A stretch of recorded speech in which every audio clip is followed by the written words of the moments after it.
Starting a new Minecraft world is always incredibly exciting, but it's also quite scary as well. I mean, you're starting off with nothing, you're going to have to gather up all of the resources, it's going to be pretty tricky in the early days. So today I'm going to try my best to help you out, and I'm going to give you a 50-step process to do it like a pro.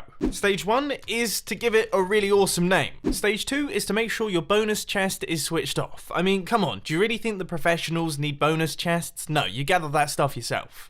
Anyway, now that we're actually in the Minecraft world, I think we all know what we have to do now. We have to get ourselves some wood by punching trees. What we need is 4 bits of wood. What on earth is going wrong? I'm not able to punch trees. Anyway, now that that's all fixed, that was very strange. I need to craft up a bunch of wooden planks, and I'm going to get myself 1 crafting table. That's right there. I'm then going to get myself 12 sticks. And we are going to craft up 1 wooden pickaxe. Then we're going to punch our way into the mountainside until we find some stone, and we're going to mine that out. We need 3 bits of stone so that we can make a stone pickaxe, so that we can chuck away this rubbish wooden pickaxe, because this thing's terrible. With your new fandangle pickaxe, it's time to head off to some surface caves and do a little bit of resource gathering. You need 9 bits of iron, and we need around about 32 pieces of coal, so you're gonna have to get searching. It may also be worth crafting up a stone sword so that you can kill animals around you to get food, and also take on any mobs that you find in the caves, because there's probably going to be a few of them. Right, so the sun is starting to set, which means that we're going to have to get ourselves some form of shelter, and the way that I'd always suggest doing it is forget building a dirt hut. What you want to do is mine it into this area, because not only do you get resources from mining into the hillside, but also it's pretty well protected, and it doesn't look as ugly as a dirt hut. While you're waiting for the night to pass, use the cobblestone that you got from mining out the area in the hillside to craft up 2 furnaces. Now we're going to put those both next to our crafting bench. I apologise that you can't really see anything here, but then you want to put 8 coal into each one of the furnaces and use one of the furnaces to smelt up your iron. The other furnace is going to be used for food, which we're going to be gathering up tomorrow. Then, using the iron that you've just smelted, you need to make 1 full set of tools. And next, as boring as it may seem, you should probably wait through the night. And in the morning, you should go out, find some sheep, kill them, get 3 pieces of wool ready to make a bed, and then you should also go out and harvest some wood. I would say 16 logs in total, which is around about 64 planks. While you're doing this, you should also be on the lookout for food. You're going to need plenty of food. In fact, food is going to be the biggest issue in the early days of your Minecraft world, so I would say gather up around about a stack. And if you see any sugarcane, grab it, because it's going to be useful later on. Also, if while you're out and about hunting, you find yourself a village, make sure that all of the villagers are safe. Push them all indoors and make sure all of their doors are blocked, because you don't want these guys escaping. Villagers are incredibly important, and if there's a blacksmith, make sure you raid it as well, because there's often good stuff in there. Coming back home with all your resources, it's now time to cook up your food using the 8 coal that we have in the furnace. That will be just enough to smelt up this full stack. And also make use of the remaining coal that we have, 16, to create 1 full stack of torches. That means that we can now brighten up our base a little bit and also start work on the mine. But before you do that, just a little bit more crafting that you should do. Grab yourself another crafting bench and also make 4 chests. One of those double chests is going to be going at the top, the other one is going to be coming with us down to the bottom, and is going to be used to store resources down there. Anyway, when it comes to actually building your mine, you want to make sure that you mine out 5 blocks each time. So you've got 1, 2, 3, 4, 5 blocks.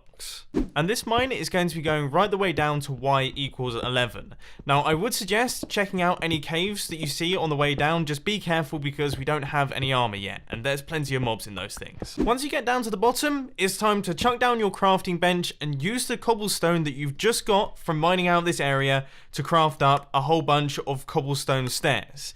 Now, depending on how high your Y level was when you started, you're probably going to need about a stack of them. And the reason that we're using cobblestone stairs is because this will speed things up. It will allow you to get to and from your mine nice and quickly, but more importantly, it will also save you food from having to jump up all of these blocks. Anyway, now that that's all done, it's time to actually start mining. Now, the technique that you use is entirely up to you, but I personally like to mine out strips that are 4 blocks apart.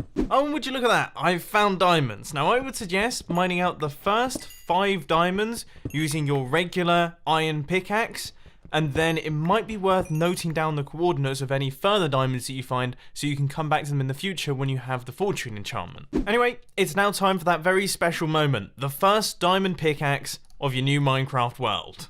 Use this new shiny tool to gather up 12 pieces of obsidian. Then use 4 of this obsidian, 2 of the diamonds from the 5 that you found, and also some of the sugarcane and the leather that you might have got from your food hunting session to create an enchanting table. Then using the levels that you got from your mining session and hopefully some of the lapis that you found, try your best to get some basic level enchantments. I would say efficiency or fortune is a good way to go. Now that you've got yourself some basic kit, it might be worth sorting out some of your items, smelting up the things that need to be smelted, and maybe even slightly increasing the size of your storage system. And also, get yourself some iron armor. It requires 24 bits of iron in total, but come on, it's essential. Especially because the next thing that I would suggest doing is hitting the caves. It's very easy to find surface resources in caves, but of course you do run the risk of running into mobs, which is why you need to make sure that you do actually have some form of protection. But look at that. Tons upon tons of coal, and I'm sure there's even more stuff down here. And would you look at that, after a couple of hours of hard work, I've managed to get myself a decent amount of resources. We've got some diamonds, we've got a handful of other precious bits and pieces, and I've done some work on the surface of the world, gathering up some wood as well, which has allowed me to create my first farm of the world. The fully automatic egg farm. All we do is grab ourselves 2 chickens and put them on top of this hopper right here, do our best to breed them using seeds, and also we recycle the eggs that they lay to throw them back into here to get ourselves a small population of chickens, which are going to be laying eggs into the hopper, which are going to end up in this chest. Speaking of farms, the next one that I would suggest building is probably one of the most overpowered farms in Minecraft, the AFK fish farm. Now I'll put a link to this design down in the description, but it's incredibly simple and it uses a very small number of resources. Look, 1 piece of redstone dust, 1 repeater, and then a little iron trapdoor. That really is the only expense involved here, and it allows you to get tons of levels and also tons of enchanted books, as well as food. Now I would suggest going AFK at this thing for around about 2 hours, periodically checking in to see how your fishing rod durability is going, because obviously that is going to wear out. But the good thing is this AFK fish farm also gives you fishing rods, and some of them are enchanted with some beastly stuff. What you're looking for is Mending, Unbreaking 3, Luck of the Sea 3, Lure 3. That's the fishing rod you want. And once you get it, go AFK overnight. This will give you plenty of levels, plenty of food, but most importantly, plenty of awesome enchanted books as well. The first thing that I would suggest doing when you come back into your world after being AFK is to get yourself some bookshelves and set up a proper enchanting table, and if you have enough iron, get yourself an anvil as well.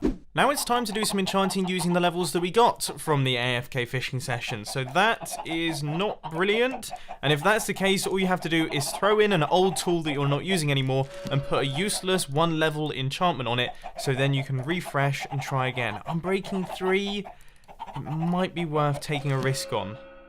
Just Unbreaking 3. Clearly that isn't great, so I'm going to use the books that I got from my AFK fishing session and combine them with my pickaxe in the anvil to give me a beastly pick. That's a little bit more like it, but while I was looking in the supplies, there was also this bow right here, which is pretty monstrous, especially because it has infinity, which is great for me as I don't have many arrows. So now we're just going to chuck that in the anvil there and repair it fully up to health. Now this is going to sort me for ages. Now that we're fully kitted out, it's time to grab the 10 obsidian that we have left over from earlier, and we're going to pop on through into the nether.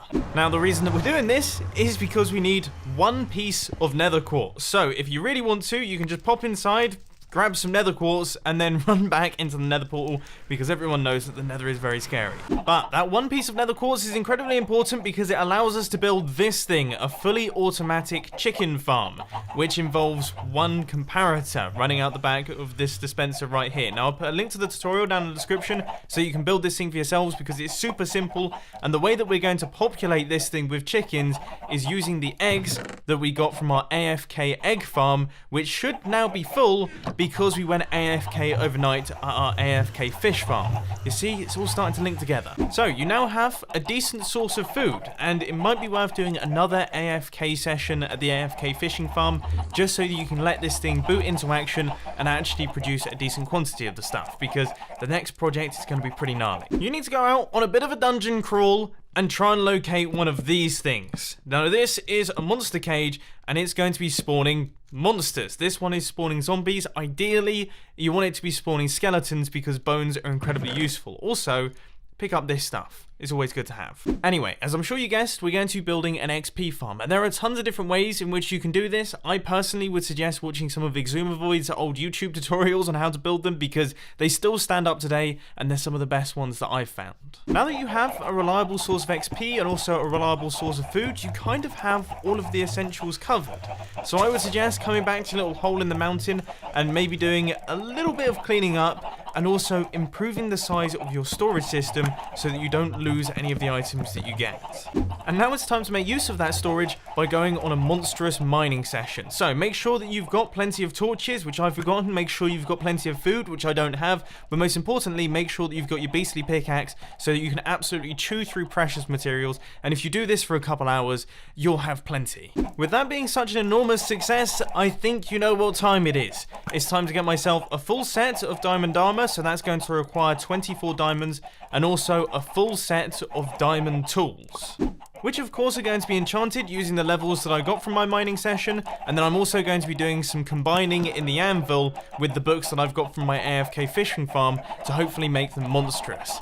I think it's safe to say that I'm pretty well kitted out, so now we're going to be moving on to the next important project, which is the iron farm. Now, this may look like a huge gigantic project, but look, all it is just a bunch of cobblestone with some water on the inside and then some doors on the outside. The only tricky part is the villagers. The way that you're going to have to transport them is by boat or by minecart. I imagine at this stage in the game, it's probably going to be by boat because a minecart rail will be quite expensive. So prepare for a fairly painful journey of traveling along like this. And oh, if you want to go up a block, you're going to have to place a piston underneath the boat, then power the piston to push you up because there's no way to travel upwards really. If you're really smart, you can use the nether to transport them. That will shorten the distance.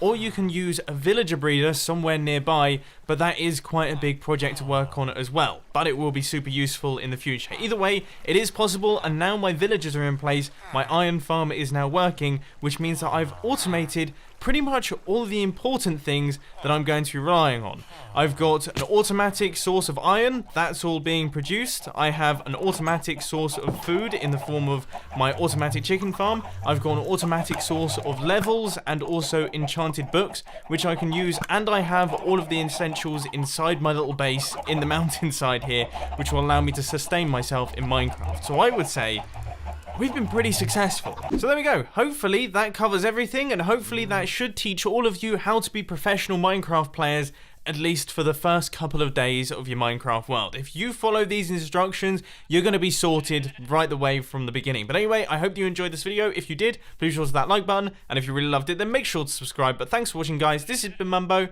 and I'm out. I'll see you later.